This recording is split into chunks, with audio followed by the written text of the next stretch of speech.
দীর্ঘদিনের মার্কিন আধিপত্যকে এক নিমিষেই ধুলোয় মিশিয়ে দিয়েছে ইরানের অভাবনীয় এক ক্ষেপণাস্ত্র ও ড্রোন হামলা।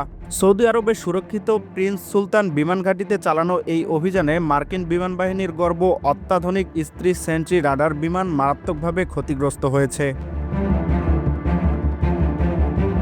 পেন্টাগনের নীতি নির্ধারকদের কপালে এখন চিন্তার ভাঁজ, কারণ এই একটি আঘাতেই পুরো পশ্চিম এশিয়ায় ওয়াশিংটনের নজরদারি ব্যবস্থা কার্যত অন্ধ হয়ে পড়েছে। শুক্রবার সন্ধ্যায় সেই ভয়াল মুহূর্তটি ছিল অনেকটা প্রলয়ঙ্কারী ঝড়ের মতো।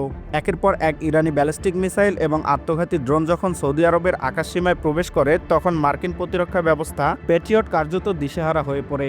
আগুনের গোলার মতো ধেয়ে আসা এই ঝাঁকে ঝাঁকে ড্রোন সরাসরি আঘাত হানে মার্কিন হ্যাঙ্গার এবং জ্বালানি ডিপোতে। মুহূর্তের মধ্যেই ঘাঁটি পরিণত হয় এক জ্বলন্ত অগ্নিকুণ্ডে, যা কয়েক মাইল দূর থেকেও দৃশ্যমান ছিল।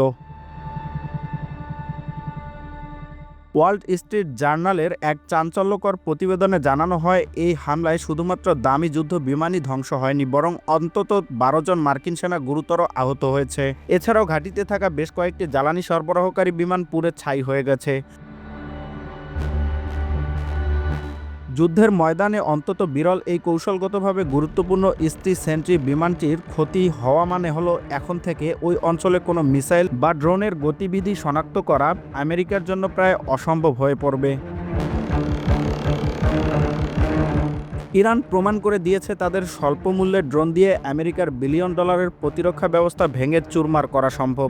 এদিকে খাতাম আল আনবিয়া কেন্দ্রীয় সদর দপ্তর থেকে জানানো হয়েছে, এই হামলা ছিল ইরানের বেসামরিক শিল্প খাতে মার্কিন ও জায়ানবাদী আগ্রাসনের এক দাঁতভাঙা জবাব।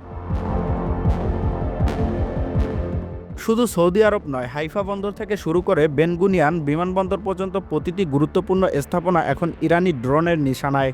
এমনকি ইরানের সিরাজ এবং ফাস প্রদেশের আকাশে অত্যন্ত দামি মার্কিন MQ-9 ড্রোন এবং একটি F-6 যুদ্ধবিমান ভূপাতিত করার দাবিও করা হয়েছে, যা মার্কিন আভিজাত্যের কফিনের শেষ পেরেক ঠুকে দিয়েছে। Nahid Hasan, Bangla reports, global views.